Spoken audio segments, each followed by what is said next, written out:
Hello, my name's Marty Marr from Great Ocean Properties. Welcome to our March property update. In our last update, we spoke about what was driving this very busy market at the moment, both the psychological factors as a response to COVID and also the environmental factors that were helping it all occur. Well, since then, the market has been incredibly busy, and the questions we're now getting asked is, how long can this go on for, and is it sustainable? So let's look at those factors. Typically with very buoyant markets, what we see is usually a slow build up, and then there's a trigger event that actually pulls it up. So for example, we look back at the last three boom markets. We saw in 2003, we had a change in auction laws with the outlawed dummy bidding, and also they put interest rates up in the same month in November 2003. In 2008, it was the GFC. In 2015, it was APRA stepping in to regulate the banks to stop lending money to investors, and that slowed it down. This market's different because COVID actually triggered it as a psychological response, and then it's rolled on from there. So what's likely to slow this market down? Well, we think normality might slow this market down. So post-vaccine and therefore hopefully post-lockdown, people may return to their normal lives. That's back to the office, that's school commitments, that's sport on the weekends, and it just may not be a top of mind priority for people to buy a property on the coast. So buyer fatigue may be an issue for many.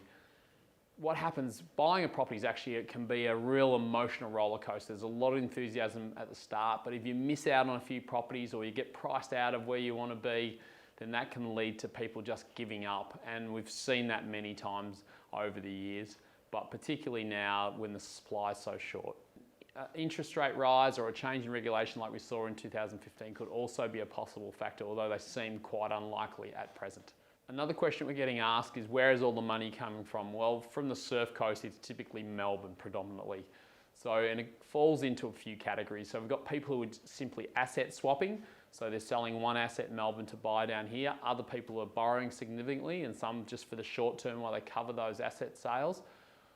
And then there's just the plain wealthy who can afford to buy down here, and they just source their money from their own resources. So we're seeing all those elements.